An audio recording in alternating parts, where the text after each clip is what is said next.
আল আউদা hospital, গাজার একটি হসপিটালের মধ্যে ইসরায়েলি ওই কুত্তাদের হামলায় এই পরিমাণ বোমা বর্ষণ করছে।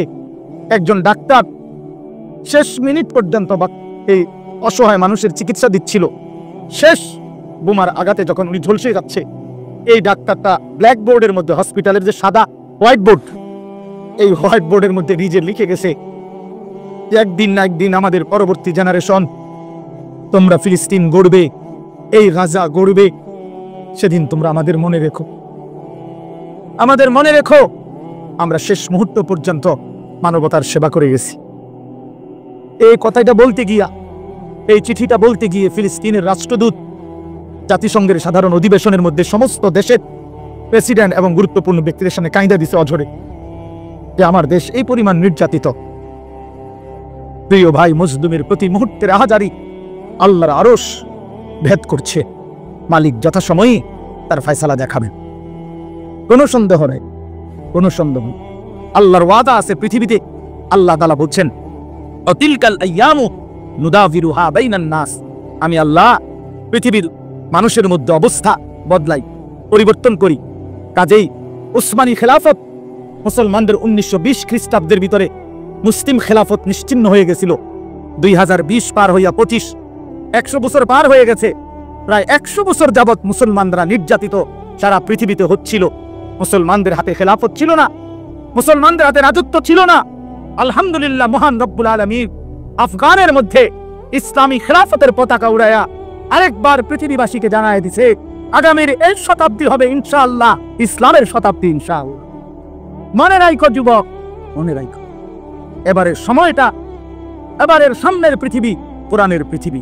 সারা পৃথিবীতে ইনশাআল্লাহ কালেমার পতাকা উড়বে, কোনো সন্দেহ না। এটা মজার কথা বলছি, বক্তৃতা লেগে না।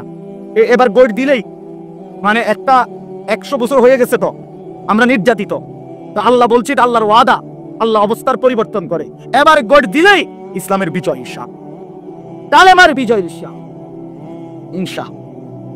আহা, কোনো সন্দেহ নাই। সারা পৃথিবীতে মজলুম জেগে উঠতেছে, জালেম ভাগতেছে, জালেম জুলুমবাজ পলাইবে। এটাই সত্য, এটাই সত্য। এই জন্য দয়া করে আমি নতুন এই বর্তমান প্রজন্মের ভাই তোমরা যারা আছো, প্রিয় বন্ধু, আমার অনুরোধ রইল, আমি হাত জোড় করে বললাম, নওজোয়ান রাত অনেক হইছে, এই জন্য আমি অনুরোধ করছি তোমরা নষ্ট হইও না ভাই। আগামীর সময়টা ইসলামের। সঙ্গং এই সারাদিন বেডি সাউন্ড আর মোবাইল সাউন্ড, নারী দেখা, নর্তকী দেখা, উলঙ্গ ছবি দেখা, আর একটা ওয়াক্ত নামাজ না পড়া, মনে রাখো বন্ধু, এত ফালতু মানুষ দিয়া আগামীর পৃথিবীতে বুটও বেচতো না, তোমারই দিয়া কামলাও রাখতো না। মনে রাখো, আমি বললাম, আমরা বললাম ইনশাআল্লাহ আগামীর পৃথিবী ইসলামের পৃথিবী। আপনারা একটা জিনিস শুধু আমার বাংলাদেশটার দিকে একটা দিন তাকায় দেখেন, ইনসাফের সাথে তাকান। যেই কোনো গলিতে ঢোকেন, গ্রাম, পাড়া, মহল্লা, শহর, বন্দর, সিটি, রাজধানী, যেখানে গলিতে গলিতে আলহামদুলিল্লাহ মাদ্রাসা। ঘটনাটা কি? এত মাদ্রাসা কা? দুই একজন পণ্ডিত তো কয় এতটি মাদ্রাসা কা সারি দিই, বলে না? আমিও তো কই বেটা, তোর আগে আমিও তো জিঙ্গাই এতটিকা মাদ্রাসা। তা আমারও প্রশ্ন, মাদ্রাসা এতটিকা?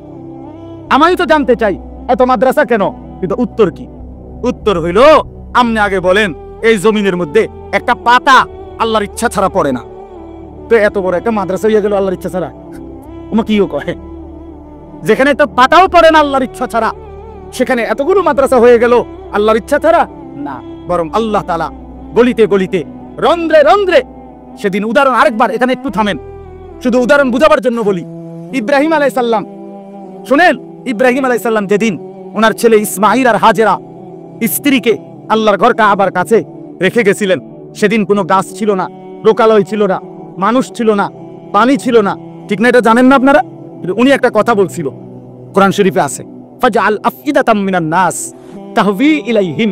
আল্লাহ, ছেলে আর বউকে রেখে গেলাম, আমার কোনো আফসোস নাই মাওলা, শুধু আপনার কাছে আবদার, আমি কিছু মানুষ, মিনান নাস মিন লিত্তাবাইস, কিছু মানুষ, অল্প কোগা মানুষ, 10 জন হোক আর 50 জন হোক, কয়েকজন মানুষ আমার বউ বাচ্চার কাছে ভিড়াইয়া দিয়েন, কদ্দুর একা এগো আশেপাশে বসতি করে দিয়েন, যাতে কমপক্ষে অল্প কয়েকজন মানুষ নিয়া আমার দিদি বাচ্চা চলতে পারে, একাকিত্ব বোধ না করে। আপনার কাছে একটা আবদার রাখলাম।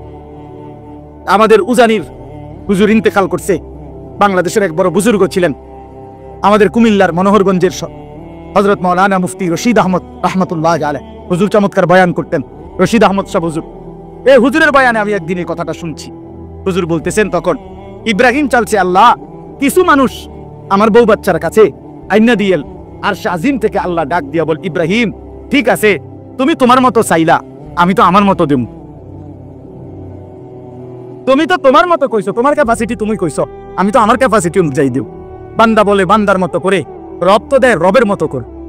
আল্লাহ বলে তুমি চাইছো কিছু মানুষ, না ইব্রাহিম আমি ওয়াদা দিলাম তোমার স্ত্রী আর তোমার ছেলের এই পবিত্র ভূমি মক্কার জমিনে আমি আল্লাহ ইয়াতুকা রিজালান ওয়া আলা কুল্লি দামিরিন ইয়াতিনা মিন কুল্লি ফাজ্জিন আমির, পৃথিবীর প্রতিটা গলি গলি রাস্তার মোড়ে মোড়ে গোটা পৃথিবী থেকে ইমানদার বান্দা আমি তোমার স্ত্রী সন্তানের এই পবিত্র মক্কায় আমি নিয়ে আসব। আজ সারা পৃথিবীর ইমানদারের স্বপ্ন আমি মালিকের ঘর দেখব। কি বলে কালো গিলাফ দেখতে মন চায় না, এমন নাফরমান কেডা? কথা বুঝেন নাই? আল্লাহর ঘর দেখতে দিল চায় না এমন নাফরমান আসেনি মুসলিম মধ্যে? আল্লাহ বলেন আমি সকলের দিল ফিরায় দিলাম। তো ঠিক আল্লাহ তাআলা প্রতিটা গলিতে গলিতে মাদ্রাসা তৈরি করে দিয়ে আল্লাহ এটা বুঝাইতে চাচ্ছেন যে আপনি কল্পনা করে দেখেন, আপনারাই ডানে বামে দেখেন, খবর নিয়ে দেখেন, ইনশাআল্লাহ এটা বুঝে দেখেন যে বর্তমান সময়টা এমন একটা কুলি, একটা দিন মজুর, একটা পথের সামান্য আয়ের মানুষও আজকে স্বপ্ন দেখে আমার বাচ্চা হাফেজে কোরআন হবে। আবার সমাজের এলিট উচ্চ পদস্থ ব্যক্তি যারা সম্পদশালীরাও আলহামদুলিল্লাহ এখন স্বপ্ন দেখে আমার ছেলে হাফেজে কোরআন। ওই যে অ্যাডভোকেটের ফুট হাফেজে কোরআন, শরীফ ভাই কই? ওই যে হাফেজে কোরআন। ওই যে ডাক্তার শওকত, তার ছেলে হাফেজে কোরআন। দেখেন চারিদিকে আপনি সারা বাংলাদেশে দেখেন উচ্চ পদস্থ সম্পদশালীও স্বপ্ন দেখে, ডাক্তার ইঞ্জিনিয়াররাও স্বপ্ন দেখে ছেলেটা হাফেজে কোরআন হবে, কুলি দিন মজুরও স্বপ্ন দেখে ছেলেটা হাফেজে কোরআন হবে। তার মানে প্রমাণ করে চারিদিকে সবার কলিজায় যেহেতু কোরআনের মহব্বত, আর চারিদিকে আল্লাহ যেহেতু কোরআনের মাদ্রাসা ঘর তৈরি করে দিয়েছে, আগামীর বাংলাদেশ কোরআনের বাংলাদেশ ইনশাআল্লাহ। মনে রাখো ইনশাআল্লাহ, অপেক্ষা করো, অপেক্ষা করো। এই জন্য আমি অনুরোধ করছি আপনারা একজনও নিজের ছেলেকে মেয়েকে আল্লাহর কোরআন থেকে বঞ্চিত করে, আমি শেষ করে দিলাম কথা, ছেলেটাকে বঞ্চিত করেন না, বাপ মেয়েটাকে আল্লাহর কোরআন থেকে বঞ্চিত করেন না। যে মা বাপ মুসলমান হওয়ার পরেও আপন ছেলে মেয়েকে আল্লাহর কোরআন থেকে বঞ্চিত করছে, সে খোদার কসম সে উল্লেখযোগ্য কিছুই সন্তানকে দিয়ে যেতে পারে নাই। নবীজি বলছেন মা নাহালা ওয়ালিদুন ওয়ালাদাহু মিন নুহলিন মিন আদাবিন হাসান। নবীজি বলছেন কোন মা বাপ তার সন্তানকে সবচেয়ে বেশি যেই উপঢৌকন দিয়ে যায় সেটা হলো উত্তম আদব, উত্তম আখলাক, আর সেটা শুধুই কোরআন সুন্নাহর মাধ্যমে। কোরআন ব্যতীত, সুন্নাহ ব্যতীত, রাসূলের সুন্নাহ ব্যতীত উত্তম আখলাক শিখার কোনো সিস্টেম নেই। মনে রাখে এটা আমি চ্যালেঞ্জ করলাম। আপনি চ্যালেঞ্জ আমার লগে প্রয়োজনে তর্ক করলে আমি বৌমুয়াই। কোরআনবিহীন, সুন্নাহবিহীন অন্য কোনো মাধ্যমে কেউ আলোকিত মানুষ হতে পারবে না। শুদ্ধ কথা বললেই আলোকিত মানুষ না। আমরা এরকম বহুত দেখছি, কথা কয় শুদ্ধ, কেমন আছেন আঙ্কেল, ভালো আছেন, মতে খারাইয়া কথা কয় শুদ্ধ। হ্যাঁ, কথা একার হুইতালা কাইতিয়ালা খোঁচা দিয়ে 300 কোটি টিয়া নাই, এক খোঁচা দিলেই জাগা 2 কোটি টিয়া মারা দিছে। কথা শুদ্ধ ভাবে মারছে টিয়া, শুদ্ধ সুদ কর, শুদ্ধ হারাম কর, শুদ্ধ ঘুষ কর বেদা, কথা কয় শুদ্ধ বেদা।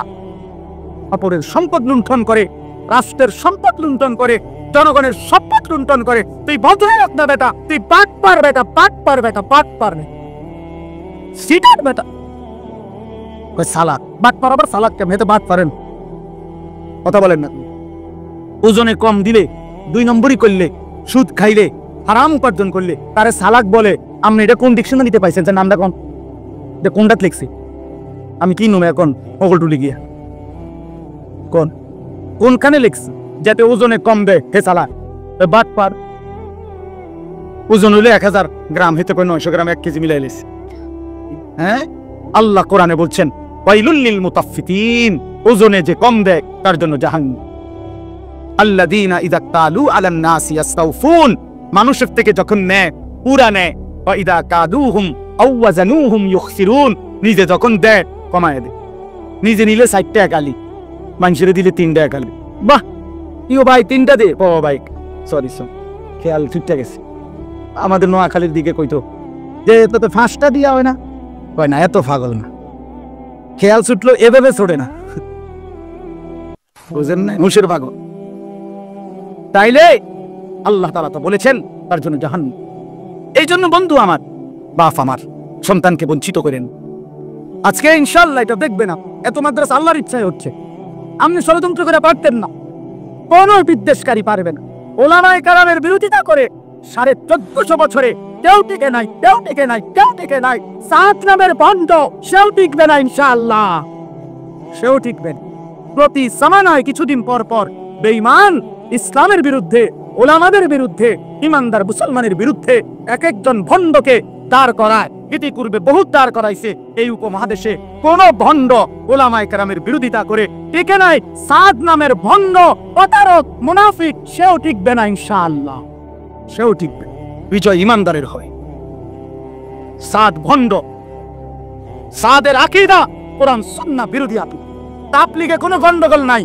তাবলীগের মধ্যে ডাকাত ঢুকছে ডাকাত তোলাইবার জন্য উলামায়ে কেরাম বিক্ষোভ করছে তাবলীগেই আছে ইজতেমা বিশ্ব ইজতেমা 31 জানুয়ারি কয় তারিখ বলেন 1 ফেব্রুয়ারি কয় তারিখ বলেন 2 ফেব্রুয়ারি বলেন কয় তারিখ এই 31 জানুয়ারি 1 ফেব্রুয়ারি 2 ফেব্রুয়ারি বিশ্ব ইজতেমা জোহরের জামাত 1:30 জামাত না পাইলে ফোনে 2টা বাজে কেউ যদি আইয়ে হেতে বারিন্দাত বা অন্য কোথাও জামাত করতেও পারে সেটা তার বিষয় কেন যেহেতু 1:30টার জামাত সে পাইছে না এই জন্য 31 তারিখের ইজতেমা যদি কেউ না পায় তাহলে পরে যদি কেউ কোথাও একত্র হয় এটা ফোনে 2টা জামাত দেখুন জোহরের জামাত নেই জোহরের জামাত তো হইছে এই 1:30টার সময় জোহরের নামাজের জামাত তো হইছেই মিয়া একটা 15তে জামাত হচ্ছে না অনেকটা আবার কিতা এইটা মানুষ দেখলেই কইব পৌনে 2টারে কি ওইটা কিতা ও ভাই এরা জামাত চাচ্ছে না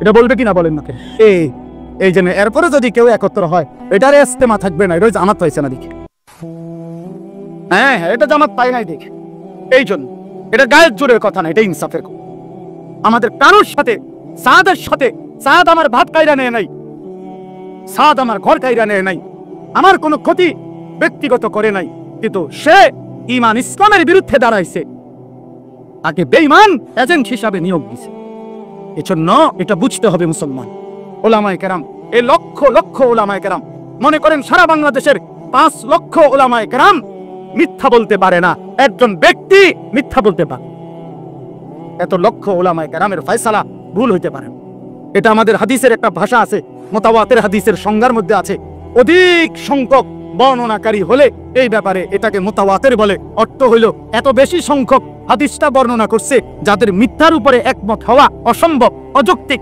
এটা উসুলে হাদিসের একটা কায়দা একটা নিয়ম ঠিক তেমনি ভাবে এত বেশি সংখ্যক উলামায়ে কেরাম বলেছে সাদ গোমরা যে কথা এটা অতএব এটাই সঠিক এর বিপরীত কথা ব্যাঠিক এত বিপুল সংখ্যক আলেম ভুল বলতে পারে না এত মুত্তাকি আলেম বছরের পর বছর 60 বছর ধরে যারা আপনাদের কাছে সঠিক তথ্য দিছে আজকে সাদের ব্যাপারে আইয়া ভুল করবো কেন কথা বলেন না কেন কথা বলেন আমাদের যাত্রাবাড়ি হযরত আমাদের হারাজারির হযরতরা আমাদের দেওবন্দের হযরতরা যুগের পর যুগ উম্মতের কাছে মিথ্যা বলে গেছে বছরের পর বছর এতদিন ইসলামের নামে মিথ্যা বলে গেছে কথা বলেন না সারা বাংলাদেশের এই যে বক্তা ওয়াইজ ইমাম খতিব মাদ্রাসার মুহাদ্দিস শাইখুল হাদিস সারা বছরের পর বছর উম্মতকে গোমরা করে গেছে তো এখন সাদের ব্যাপারে ভুল করবে কেন এতদিন সত্য বললে সাদের লগে কি সমস্যা আমাদের কাল্লা কি রে ভাই তোমার লগে আমার সমস্যা কি তুমি থাকো দিল্লিতে আমি থাকি সাবের বাজারে তোমার লগে আমার সমস্যা কি তোমার লগে আমার ইমানের সমস্যা তোমার লগে আমার ইসলামের সমস্যা তুমি আল্লাহদ্রোহী তুমি নবীদের বিরোধিতাকারী তুমি সাহাবায়ে কেরামের বিরোধিতাকারী তুমি উম্মতের মুত্তাকি ওলামাদের বিরোধিতাকারী অতএব অচিরেই পৃথিবীর ইতিহাসে গাদ্দারদের তালিকায় তোমার নামও উঠবে মনে রাখো কোনো সন্দেহ নেই ইনশাআল্লাহ কয়জন রে মারবে টঙ্গীর ইজতেমার ময়দানে রাত্রিবেলা অন্ধকারের মধ্যে ঈমানদারকে হত্যা করা শহীদ করা অন্ধকারে আক্রমণ করা এটা মুনাফিকের স্বভাব দাবে আছে ইতিহাসে আব্দুল্লাহ ইবনে সাবা পৃথিবী বিখ্যাত ইতিহাস খ্যাত একজন মুনাফিক ছিল এই মুনাফিকের অনুসারীরা সাবাই গোষ্ঠী মুনাফিক তারা ঈমানদারদেরকে এটা পৃথিবীর ইতিহাসে আছে ইসলামের ইতিহাসে আমি দেখাইতে পারব রাতের অন্ধকারে ঈমানদার মুসলমানকে হত্যা করত এরা মুনাফিক এরা মুনাফিক। অতএব তুমি কয়জন? ঠিক আছে, আমার জান নিয়ে নিবা, নিয়ে নিও, কোনো অসুবিধা নাই। ইমানদারের রক্ত ঝরিলে জান্নাত, কোনো সমস্যা নাই, কোনো সমস্যা নাই। কিন্তু বাংলাদেশের এই পবিত্র জমিন ওলামায়ে কেরামের জমিন, এখানে কোরআনের জমিন, এখানে কোনো ভণ্ড প্রতারক, এখানে ইসকন লীগও টিকবে না, সাদ লীগও টিকবে না। ইসকনের গুন্ডারাও আপনার হিন্দু সন্ত্রাসী যারা, তারাও এই দেশে থাকতে পারবে না, সাদের অনুসারীরাও এই দেশে টিকবে না ইনশাআল্লাহ। মনে রাখি, মনে রাখি, কিছুদিন কষ্ট দিবে, অল্প কয়েকদিন। সব ফিতনায় কিছুদিন কষ্ট দিছে, এরপরে ঠান্ডা হয়ে গেছে। সংখ্যালঘু হিসাবে চিপা চাপা কোনাকানির মধ্যে পড়ে গেছে। হ্যাঁ, অতএব ওলামায়ে কেরাম উম্মতের পাহারাদার, বলেন আলহামদুলিল্লাহ। আমরা বলবোই, জান থাকুক তবু বলবো, জীবন না থাকবে বলেই যাবো আমি। এটা আমাদের জিম্মাদার, এটা আমাদের রাসূল বলে গেছেন আমাদেরকে সাল্লাল্লাহু আলাইহি সাল্লাম। উম্মতের ওলামারা এটা উম্মতের মধ্যে যখনই কেউ ফিতনা করবে, সীমালঙ্ঘন করবে, যখনই কেউ ভুল ভ্রান্তি ব্যাখ্যা করবে, তাদেরকে সজাগ করে দেওয়া, উম্মতকে সচেতন করে দেওয়া, এটা দায়িত্ব। ইয়াহমিলু হাদাল ইলমা মিন কুল্লি খালাফিন উদুলুহু ইয়ানফুনা আনহু তাহরিফাল গালিন ওয়া ইমতিহালাল মুবতিলিন ওয়া তা'যীলাল জাহিলিন। এটা আমাদের দায়িত্ব। আল্লাহ আমাদেরকে বুঝার তৌফিক দান করেন। আমার কথা শেষ। এক নম্বর আমি হুজুরের কথা থেকে বলছি, মেয়েদের শিক্ষা, মুসলিম কন্যাদেরকে দ্বীন শিখানো উচিত কিনা? বলেন না উচিত কিনা? উচিত, উচিত। 2 নম্বর কথা হলো, সবার কাছে বলছি, নিজেদের সন্তানদেরকে দ্বীন থেকে বঞ্চিত করবেন না। 3 নম্বর, আগামীর পৃথিবীতে প্রত্যেকে ঈমান ইসলামের জন্যই তৈরি থাকেন। ইসলামকেই মানেন, দ্বীনকেই মানেন, আখিরাতকেই মানেন। আল্লাহ তাআলা আমাদেরকে তৌফিক দেন। আল্লাহ তাআলা আজকের এই বরকতময় মাহফিল কবুল করে নেন। 2 মিনিট, 2 না, এক্ষুনি দোয়া করব। 2 মিনিট, কথা শেষ। 2 মিনিট আমার একটা ছোট্ট অনুরোধ আছে, একেবারে 2 মিনিট লাগবে। সেটা হলো, এই উম্মাহাতুল মুমিনিন মহিলা মাদ্রাসা আজকের এই বার্ষিক যে মাহফিলটা আয়োজন করছে, আমার একটা দিলের ইচ্ছা, 2 মিনিটে আপনারা এই মাহফিলের এই খরচের জন্য আপনারা একটু সহযোগিতার হাত বাড়াইলে, সবাই মিলে একটু সহযোগিতা, ইনশাআল্লাহ বরকত হবে। মেহেরবানি করে একটু পকেটে হাত দেন, আর 2-4 জন জওয়ান ভাই উঠে একটু সহযোগিতাটা সংগ্রহ করে নেন। ইনশাআল্লাহ আমাদের পরম শ্রদ্ধেয়, আমি ভাবছি হুজুর চলে যাবেন, এরপরও হুজুর যেহেতু কষ্ট করে বসছেন, আলহামদুলিল্লাহ, এটা আমাদের জন্য গনিমত। আমি বিনীত করজোরে অনুরোধ করছি, আমিও এখানে বসা আছি, হুজুর ইনশাআল্লাহ দোয়া করে দিবেন। দোয়ার মাধ্যমে আজকের মাহফিলের সমাপ্তি হবে। দয়া করে আপনারা প্রত্যেকেই একটু হাত দেন, পকেটে হাত দেন। আপনারা ঠকবেন না। আল্লাহর জন্য দিলে, মাদ্রাসার জন্য দিলে, মাহফিলের জন্য দিলে, কোরআনের জন্য দিলে লস হবে না ইনশাআল্লাহ। আল্লাহ তাআলা আপনাদেরকে উত্তম ভাবে তৌফিক দান করে। আর যারা টাকা আনতে যাইতেছেন বাইরে, টাকা নিয়ে আসেন, দয়া করে নিয়ে জলদি আসেন, পরে নিব না টাকা মুনাজাতের পর। অনেকে টাকা লেগে যাইতেছে, যা আল্লাহ ভরসা। ভাই জলদি নিয়ে আসেন, নাহলে কারো থেকে হাওলাত নেন। সুবহানাল্লাহ। আমরা হুকুম মানেন দিয়ে মুরব্বী মানেন না, অনেক আমি বুঝি না।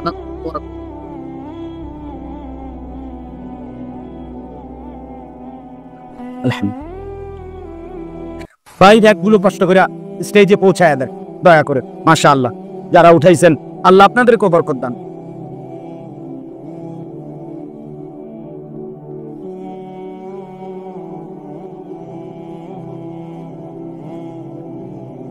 আলহামদুলিল্লাহি রাব্বিল আলামিন। আল্লাহুম্মা আনতাস সালাম ওয়া মিনকাস সালাম। তাবারাকতা ইয়া দাল জালালি ওয়াল ইকরাম। ইয়া রাব্বি লাকাল হামদু কামা ইয়ানবাগি লিজালালি ওয়াজহিক ওয়া আযীমি সুলতানিক। ওয়া সাল্লি আলা মুহাম্মাদিন কামা হুয়া আহলুক ওয়া ফাআল বিনা খায়রান কামা আনতা শানুক। ইয়া আউওয়ালাল আউওয়ালিন ওয়া ইয়া আখিরাল আখিরিন ওয়া ইয়া রাহিমাল মাসাকিন ওয়া ইয়া যাল কুওয়াতিল মাতিন ওয়া ইয়া আরহামার রাহিমিন। يا أرحم الراحمين يا أرحم الراحمين. ربنا ظلمنا أنفسنا وإن لم تغفر لنا وترحمنا لنكونن من الخاسرين. ربنا آتنا في الدنيا حسنة وفي الآخرة حسنة وقنا عذاب النار. رب ارحمهما كما ربياني صغيرا. ربنا هب لنا من أزواجنا وذرياتنا قرة أعين واجعلنا للمتقين إماما. मौला करीम अपनी माफ करे देन, रब करीम अपनी माफ करे देन, मेहरबान मौला अपनी माफ करे देन, आय अल्लाह अपनी माफ करे देन। रात अनेक गभीर मौला, कुয়াশার চাদর দিয়ে পৃথিবী ঢেকে গেছে মৌলা। আল্লাহ আমরা অল্প কয়েকজন নাফরমান গোলাম, আপনার শাহী দুয়ারে হাত উঠাইলাম, আপনি মাফ করে দেন, আপনি মাফ করে দেন। আপনি মাফ করে দেন। আল্লাহ মাফ করে দিলে আপনার কমবে না, মাফ না পেলে আমাদের উপায় থাকবে না। মাওলায়ে কারীম, আযাব দিলে আপনার কোনো লাভ নাই, মাফ করে দিলে আপনার কোনো ক্ষতি নাই। আল্লাহ মাফই করে দেন, মাফ করে দেন মাওলা, মাফ করে দেন মাওলা, দয়া করে মাফ করে দেন। আগামী জিন্দেগি সুন্দর করে দেন, ঈমান আমলের দৌলত দান করেন, তাকওয়ার